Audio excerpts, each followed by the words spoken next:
Yes. which we have not discussed except possibly anecdotally or informally. So it would be good to have that introduction. Yep, we've introduced it briefly to you all just in concept. Okay. It hasn't been officially introduced It has not. to the House yet, but it's on the way. I saw A bill. a type Yeah, version. okay. Would it be helpful for us to just quickly introduce ourselves to? So that would be great if you all. Okay, well, welcome, good afternoon. I'm David Durkee. I live in Shaftesbury, down in Benton County, represent a district that includes Shaftesbury, Sunderland, and Glastonbury. I'm Leland Morgan. I represent Wine Country, Grand Isle County, and West Milton. Jed Lipsky represents the Loyal Ones, so Ski Country and there. Soon to be winding. Michelle Boslin, Wyndham 3, Westminster, Brookline, and Rockingham, and also known as the Banana Belt. So true, honestly. Greg Burt, Cabot, Daniel Beecham. I'm Brian Railton in Tunbridge, Orange County, but we grow no oranges. Forgive you. Maybe someday. Yeah. Representative Richard Nelson, Orleans 1, Derby, the land of the polar tomato. Yeah. Uh, And you've all met Sidonia, or if you haven't, she's our assistant, can help with any technical issues that may arise. Sharing of documents. Awesome. Well, thank you for having us. I'm Maddie Kempner. I'm mostly just here for the record and to kick things off. I'm the policy director at NOFA Vermont. And we have some farmers here today to share a little bit about their experiences in the past couple of years and the challenging growing seasons that we've had as it relates to our effort to establish a farm security fund going forward. So that's all. And if it works for you, Chair Durfee, we have Bill up first and then Jacob and then Justin and David. And I have some photos that Justin and David are planning to show during their testimony that I'll run from my computer. Great. Yeah, do you have the ability to share? I think so. I should double check before I say that. I do. Yeah. So I'll Great. set that up. So next on the agenda, that would be Bill. I got Bill. Bill, come on up. Bill?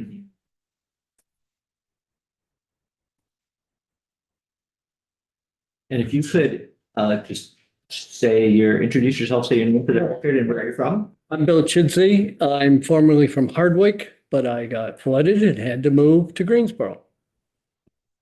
So as part of my support for the security fund, I want to pass around a flip chart that will show you some pictures of the flooding that destroyed my farm. So my testimony here is not about just replacing some lost equipment or repairing a damaged field. This is about a property that's no longer useful to humans, except for taking walks with your dog, perhaps some fishing. I'll pass this around, and I'd like to say I'm very grateful for a BGAP payment, which you can see in full.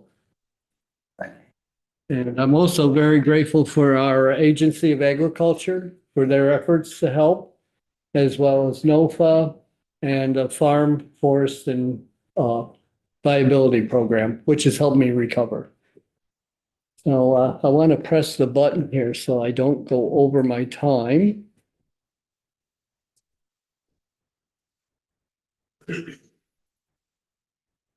To me, the fund is very important because the BGAP application process that I participated in 23 and then again in 24 was extremely taxing. And it completely re-traumatized because this flood just put an end to what the equity I was building on that property, the market, the standing in that community, and my future plans, which actually include aging in place. It ended because the river is bigger than me or whatever I could do to stop it. So the BGAP process was just this computer application, and it was asking questions that I knew were totally irrelevant to my situation. So I'm hopeful that if this is a possibility and could be administered through the Agency of Agriculture, there would be more of a human presence. We had listening sessions by the Agency of Agriculture, and the very last page, you'll see a printout. And that was very helpful. But I'm also hoping that this program can fund a human being who could come, and it's really not rocket science to see where the flood damage is in our state. It's right in these river valleys. To call, make an appointment, and come over would have been a big difference for me in my recovery. Because in 23, I had a hard time even facing up to my own personal trauma. During the flood, I was chaining equipment to post poles in the pole barn, hoping that if the river took half of it, it wouldn't take the whole thing. That was like hand-to-hand battle, basically. So the process of asking for help was very difficult for me. I'm not used to asking for help. I've had to learn how, and I still don't know how. So that's my testimony today. If you have any questions about it, I'd like to be a resource for you for the future. And I'd like to take what I've learned from it to help others, both present recovery farms and what I fear to be an ongoing problem that we're going to be facing together. We've heard stories and we've seen pictures, but I don't think we've had an actual person come in and tell us directly firsthand what it's been like. So thank you. And I see a couple of questions here. Representative O'Brien. Yeah, Bill, can you just tell us a bit about your farm, what you were farming, and you're right on the Lamoille, and historically, like what happened during Irene or Lamoille's? My story is a long story. So I was born the year Eisenhower was elected, his first term. So I come from that kind of background, farm family from day one. There were some dysfunctions, so I didn't inherit my family's farm. And I was passed off to be a mechanic because I was a farm mechanic. So my career has been mostly HVAC contracting. With any time I had a chance or a piece of land, I would grow something. And always the lure of a cash crop, because I'm a for-profit farmer. It's a business. It's an opportunity to get ahead. So just before moving to Hardwick, I just came off a decade of taking care of my mother, which was time-consuming with the Alzheimer's. And I'm glad I did that. But it definitely put me out of business in terms of farming. So to describe my farm in Hardwick, it was a beginning farmer, starting out, getting going with growing grains and beans and a specialty crop called willow for basket making, which I'm very optimistic about because it has so many different parts of our economy, from craftspeople to agritourism to wholesale. So that's what I was growing. Sorry to take so long, but It's good to know, yeah. I would have loved to have inherited my parents' farm, my grandfather's farm, and been in that succession, but that was not a possibility for me.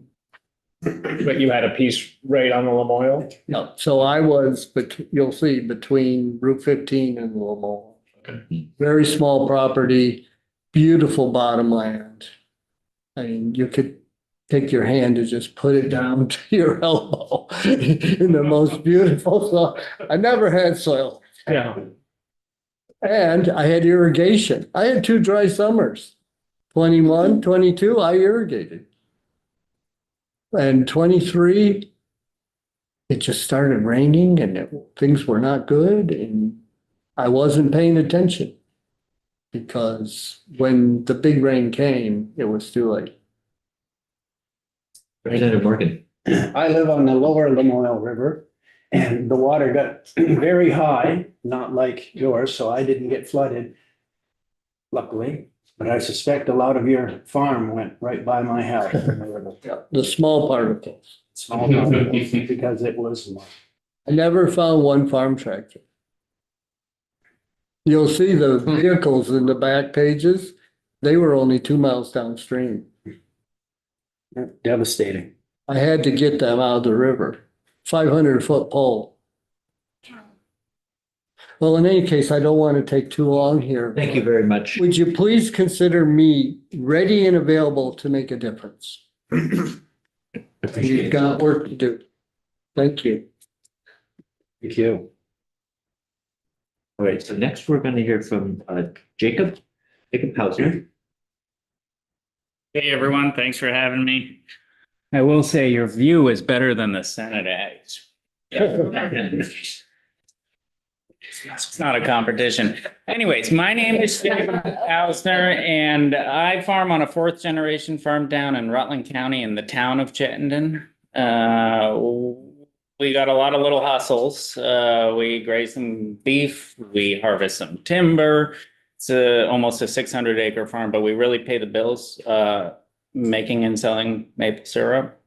I got a lot of bills. I got this HBO Max bill that keeps on going up, but I'm trying to watch White Lotus. You do this one? Okay. I'm going to try to stick to my script, but hopefully we get off script. In the past 2 summers, we witnessed unprecedented flooding that devastated our state's agricultural communities. Raging waters destroyed crops, eroded fertile soil, and that took generations to build. It damaged farm infrastructure and washed away livelihoods. The flooding caused millions in damages, with some farms losing an entire seasons of production. As you all know too well, and as we heard from Bill, right? These extreme weather events are becoming more frequent and more severe, leaving our farmers increasingly vulnerable without adequate support systems in place. The tools such as crop insurance simply don't exist, certainly in Maple. I'm on the Maple Association board. I don't know anyone in Maple who's ever had crop insurance for Maple. And as we'll hear, you know, crop insurance really isn't a good fit for most of our Vermont farms. Our farms aren't just growing food. We're stewarding land that makes Vermont what it is. When we fail to protect our farms from climate disasters, we risk far more than a crop. Here's what I know is at stake: the economic stability of our rural economies, where farms provide essential jobs and drive local economies, our food security, and our resilience of our local food systems. The environmental benefits that well-managed farms provide, including flood mitigation, wildlife habitat, and carbon sequestration, and the preservation of our working landscapes that define Vermont's character and support our tourism industry. So after the tragic floods of 2023, like many Vermonters, our farm tried to step up and do something.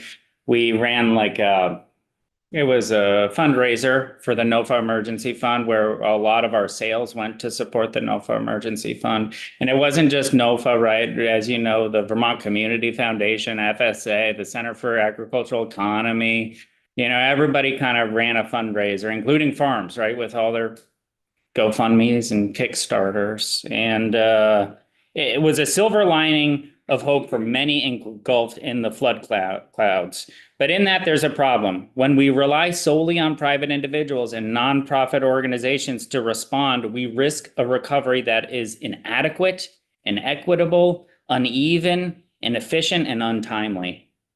There are, of course, better positioned farms in any recovery, popular farms with wide audiences. Large TikTok following. Are you on TikTok?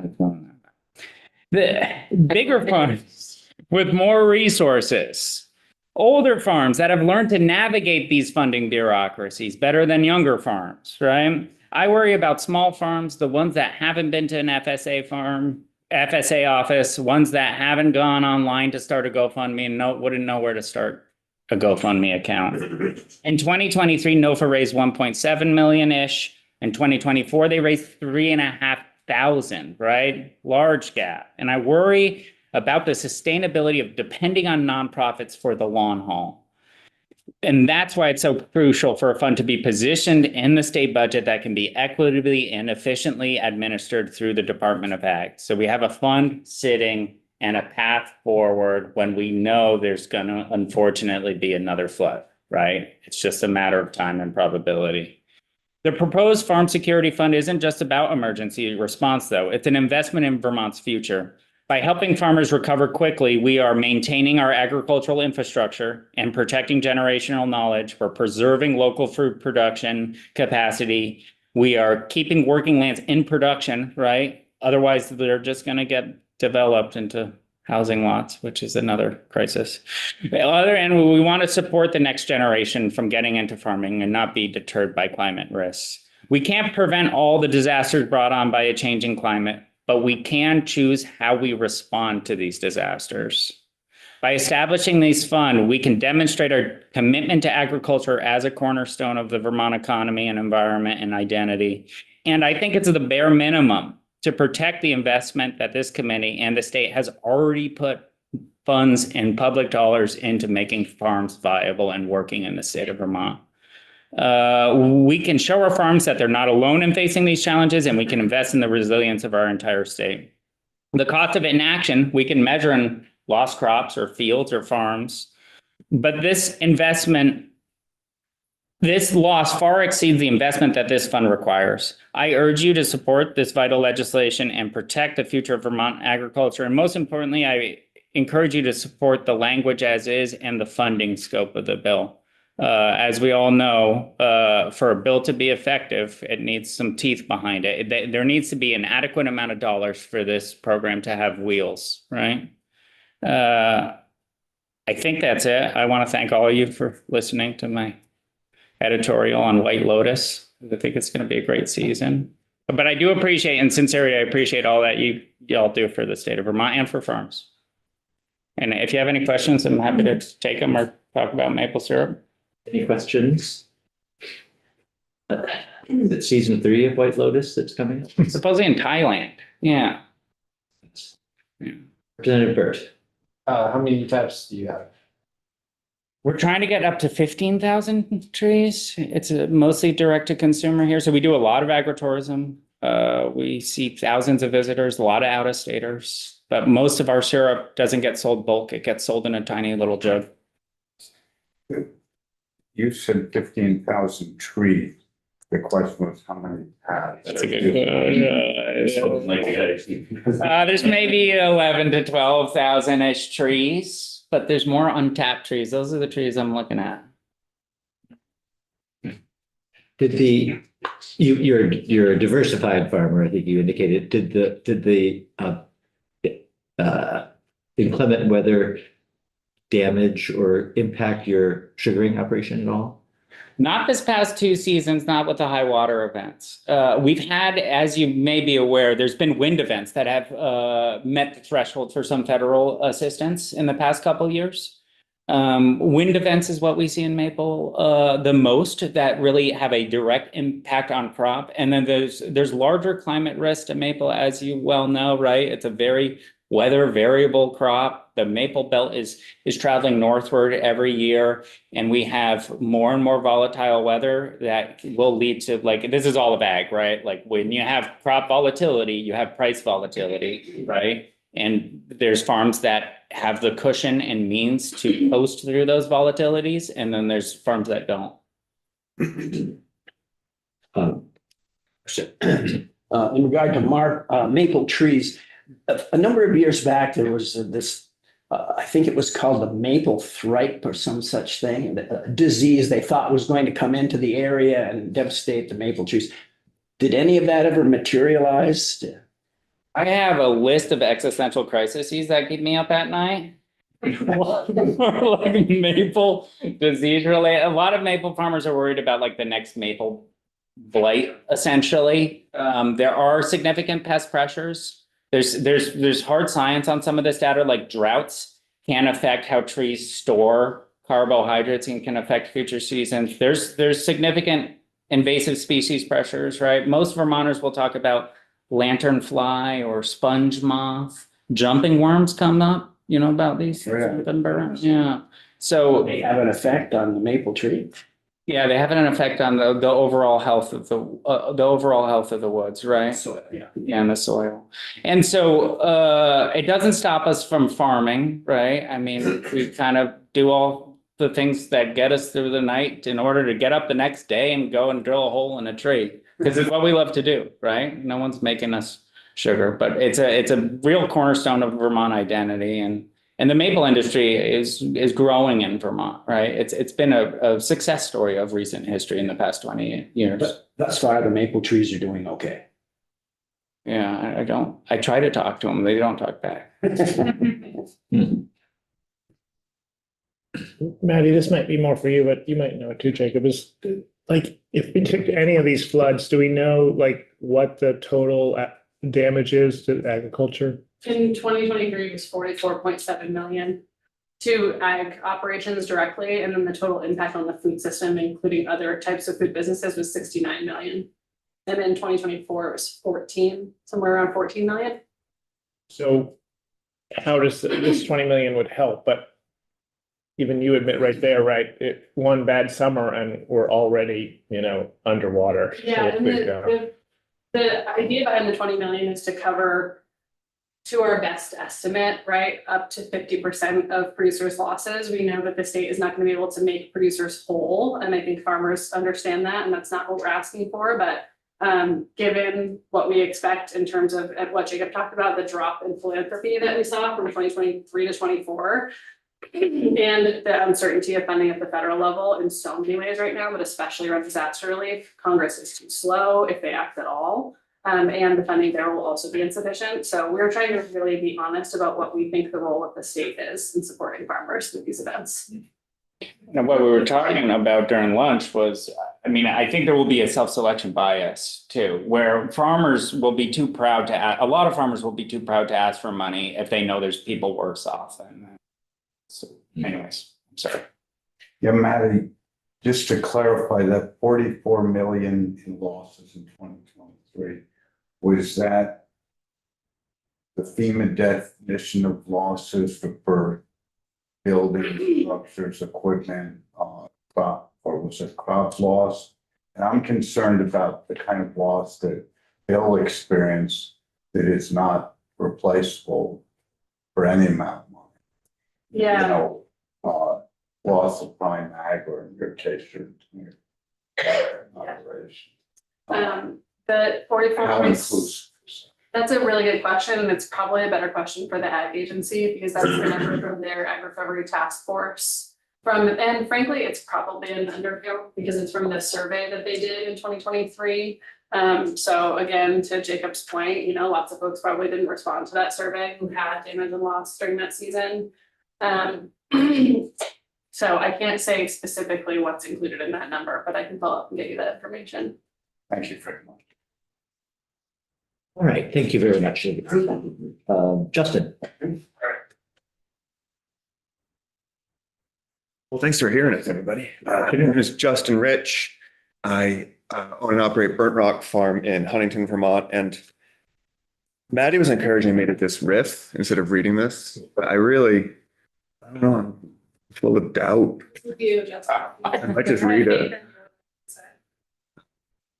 So I have a statement to read, and we do have a small slideshow that you can see my particular flavor of devastation from this year. All right. I own and operate a medium-sized vegetable farm in Huntington. We grow 25 acres of vegetables, mostly potatoes, sweet corn, winter squash, cabbage, etc., primarily for local and regional wholesale markets. In addition to myself, we have 7 full-time employees in the summer and 3 or 4 in the winter. And we have trucks on the road delivering produce 10 or 11 months per year. I'm also the current president of the Vermont Vegetable and Berry Growers Association, which represents over 300 farmers across Vermont. I'm here today to ask you to pass the Farm Security Special Fund to ensure that farmers have access to financial support when faced with extreme weather events. After 16 years on our current farm, our business has grown dramatically with the help of strong local communities and regional markets that appreciate the value and quality of what we grow. However, our ability to manage risk in our business has not grown along with the increase in scale and complexity. In 2024, our valley flooded at a level not seen in anyone's living memory. 5 inches of rain fell in about 6 hours on July 10th. That's on top of 1.4 inches having fallen the night before and 8 inches over the previous 30 days. For those who aren't meteorologists, that's we're supposed to average about 4 inches of rain a month here. I average 5.5 on my farm, and this year we got 8, 13, 13 in June, July, August. Even at our relatively small scale, we spend hundreds of thousands of dollars each year before we put a seed in the ground in the spring. I purchased tens of thousands of dollars worth of various insurance products, including crop insurance. But the current tools we have for managing environmental risk exposure are dwarfed by the weather events we have experienced in recent years. The crop insurance we have access to as specialty crop growers and dairy farmers is currently inadequate for us to hedge our financial risk. Even doing everything by the book with crop insurance this year, we received a $9,800 payout on over $200,000 in documented crop loss. And that policy carried a $7,700 premium. Doing the math, that's $2,100 net payout on $200,000 loss, which at least makes for a very neat penny on the dollar figure. Our dairy farmer friends do not fare any better. That relatively meager payout still required dozens of hours of administrative work at a time when we were knee-deep with flood cleanup and in-season farm work. This led many of us to rely on Vermont's BGAP program to cover our large uninsured losses. However, the ad hoc nature of the program left affected farmers with much uncertainty in the first months after the flooding, as the program was not announced until September, and payouts for some took over 4 months. This support is unbelievably appreciated, though the uncertainties surrounding its implementation led to suboptimal cleanup and recovery efforts in the months following the flooding. For instance, we applied in October after finishing up storage crop harvests, but did not receive confirmation of assistance until late January. Having a permanent disaster recovery program designed to support the agricultural community, as outlined in the Farm Security Special Fund, would be tremendously useful to farmers who are faced with existential losses caused by extreme weather events, and would be an important tool to help strengthen Vermont's working landscape. Thank you.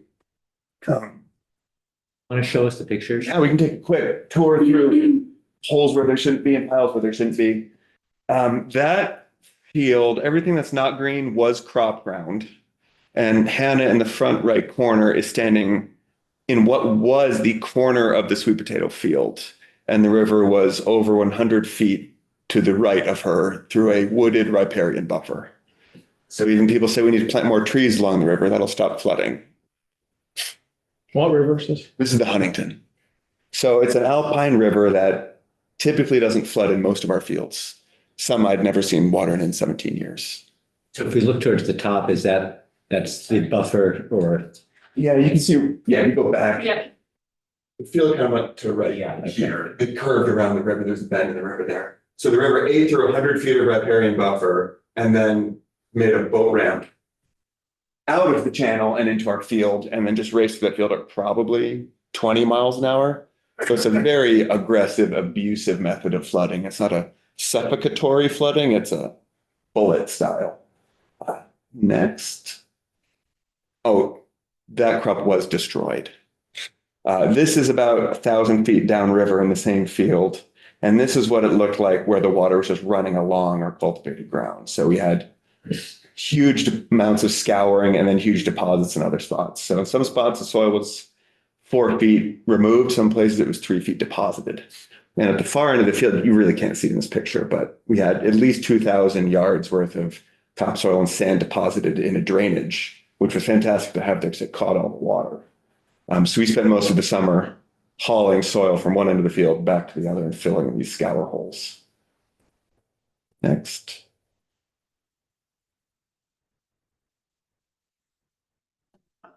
Yeah, this is the same field, just different view. So that's just the rubble that we got in the field. Trees, garbage cans, cones.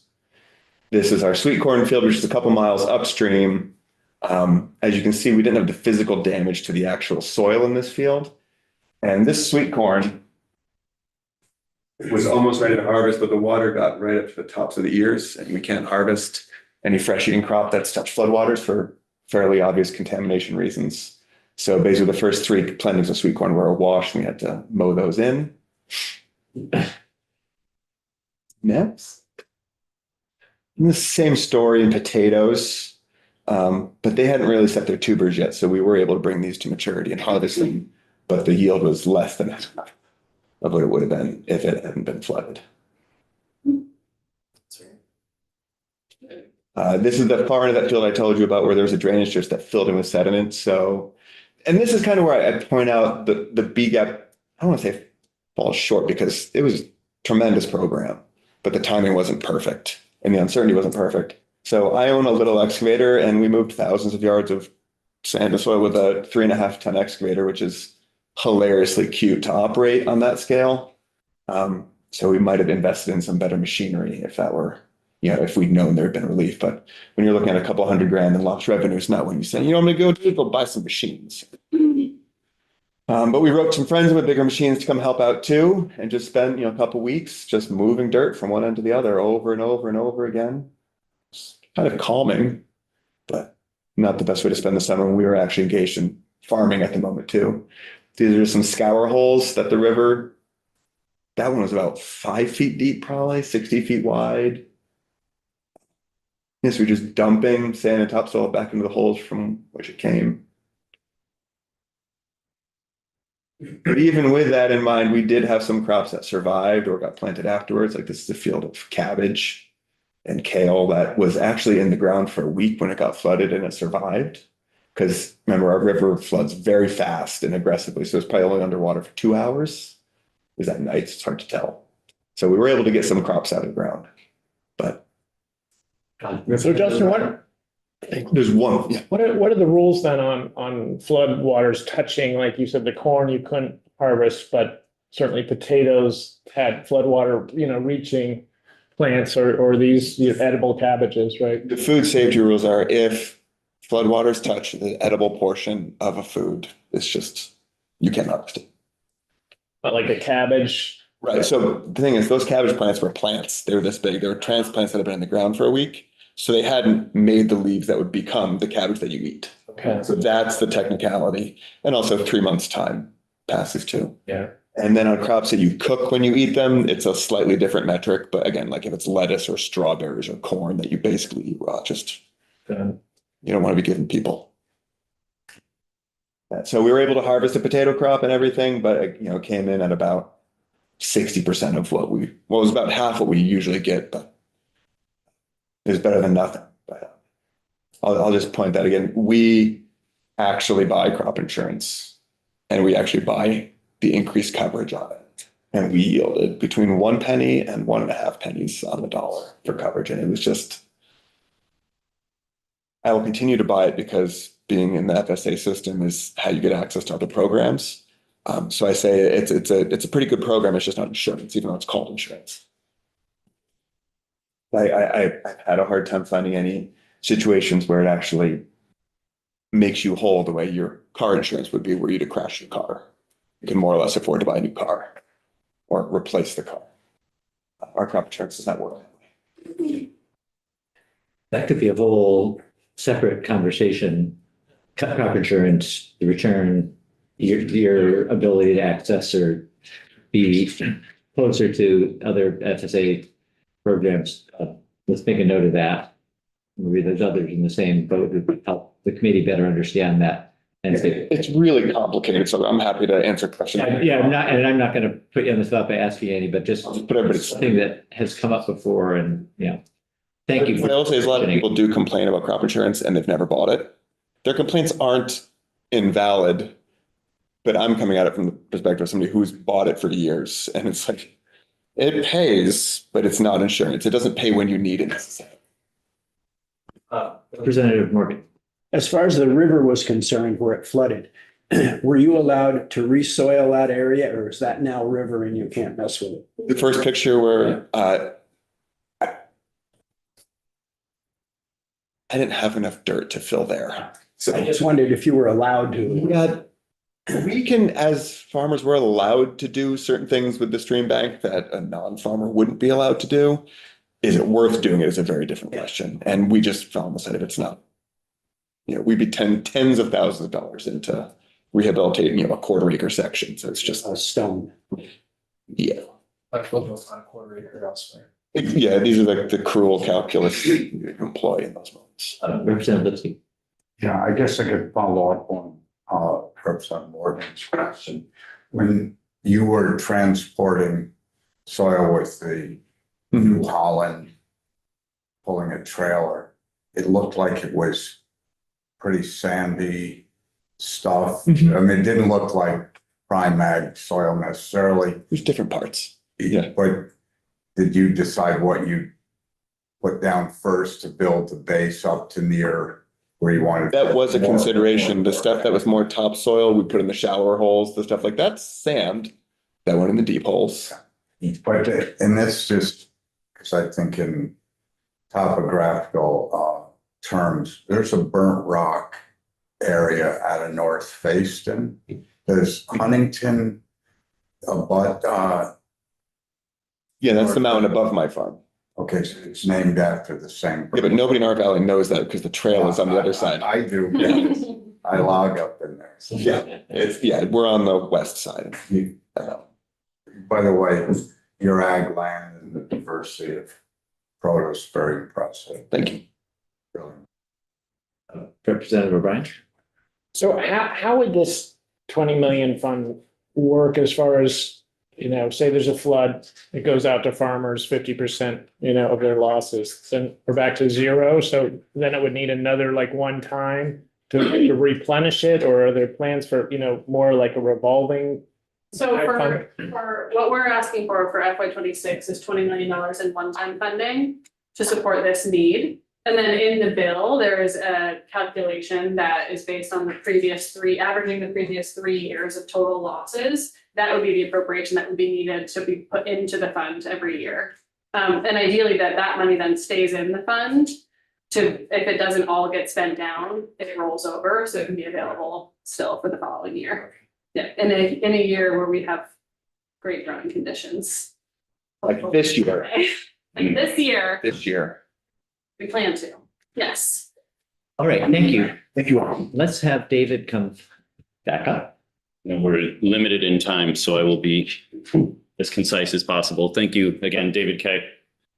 You all suffered through my testimony yesterday on grape growing in Vermont, so I will limit some of the grape discussion, but talk a little bit about how this bill is so important and what it does for us specifically as a case point or a case study, but also just kind of in the greater context of the thing. But we started farming the Boyden Vineyard in 2020.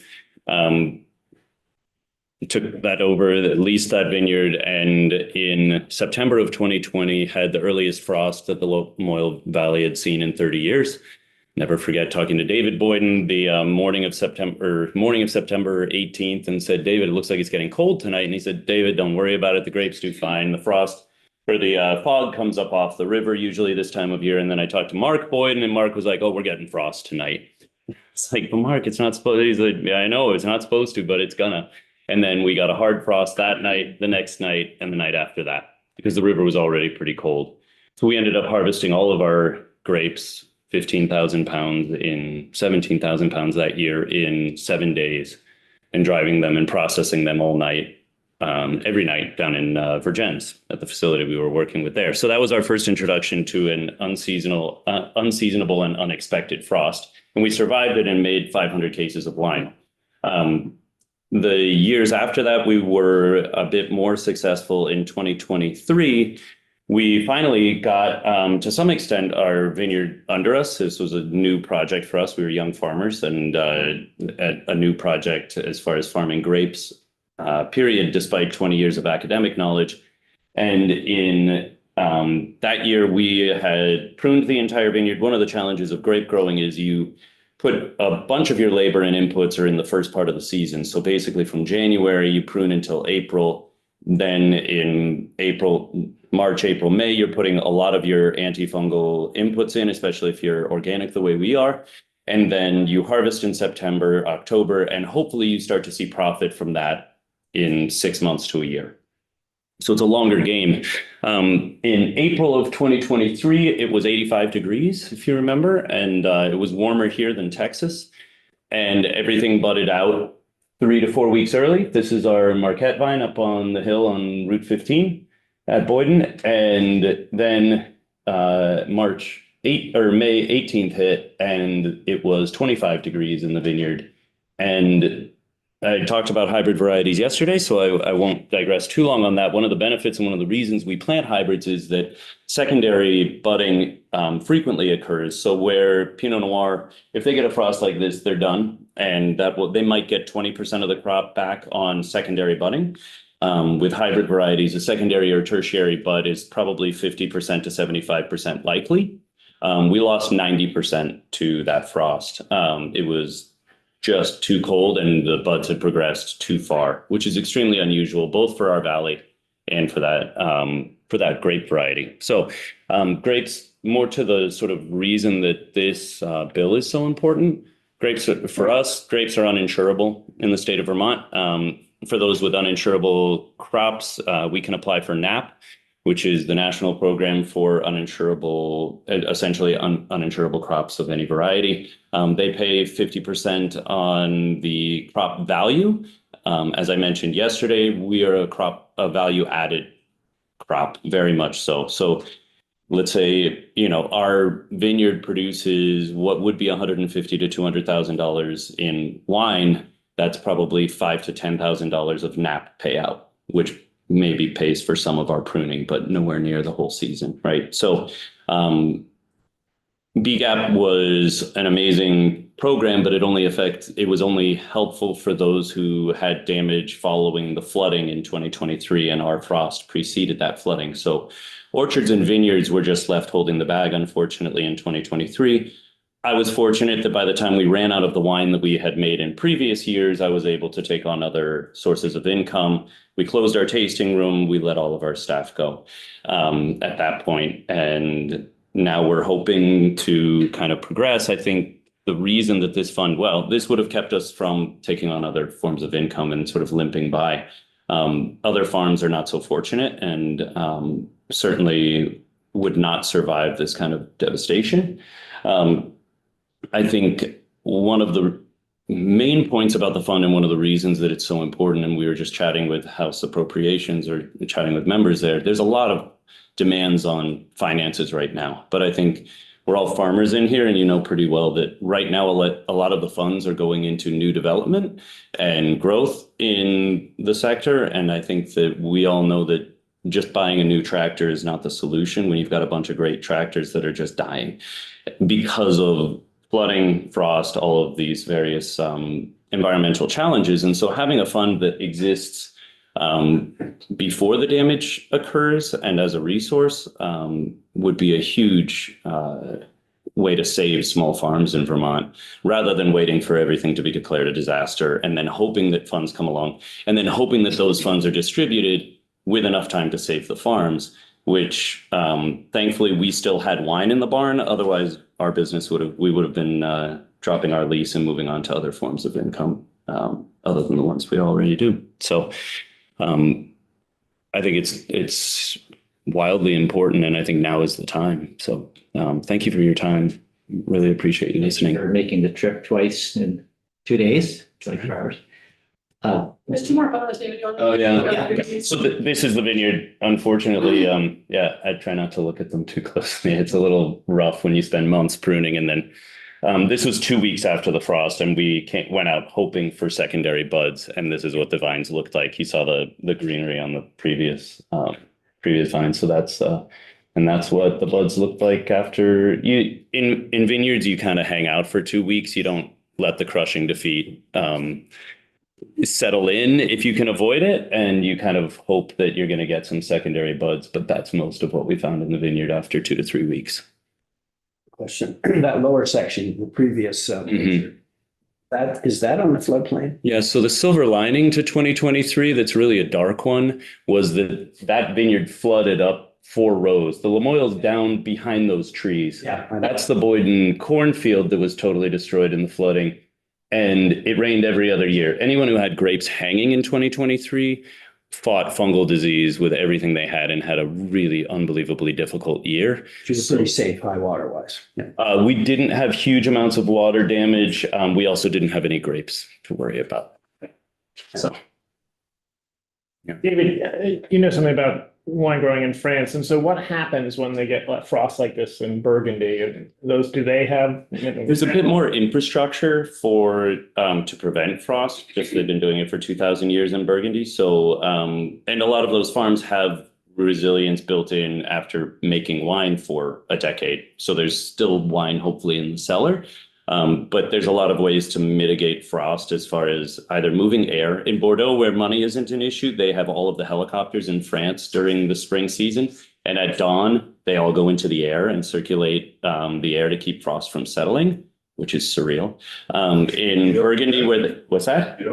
I called every aviation school in Vermont trying to get a helicopter. David Boyden used to fly helicopters, so he used to actually take kids up. And in Canada, we talked a little bit about Canada yesterday, where if your farm is flat enough and you have enough acreage in one place, they actually invest in wind machines, which can circulate the air. They use chaufferettes in Burgundy, which are essentially little pots to burn fuel and essentially create as much smoke and warm air to keep the air circulating as well. Also extremely expensive.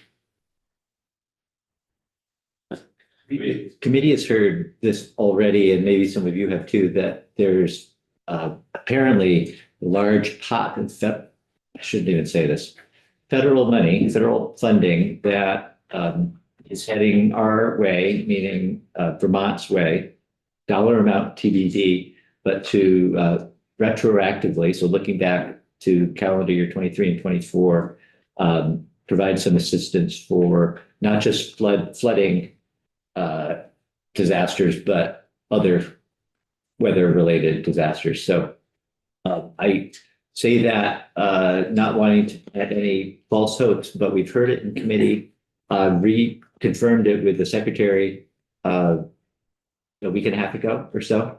And he thought there might be an announcement coming up in their 4 weeks, more definitive. So some hope, some positive news, perhaps. I don't plant any seeds yet. Yeah. Yeah, and this was all in, this is current, so the conversations happening in Washington, in Vermont, because of the conversations happening in Washington, were part of that discussion. Anyway, thank you for coming in and sharing with us. And we're happy to come back and give a more detailed introduction to the bill, and once it's been introduced, that would be helpful to you all. Talk about that. Yeah, good. All right. Thank you. Thank you.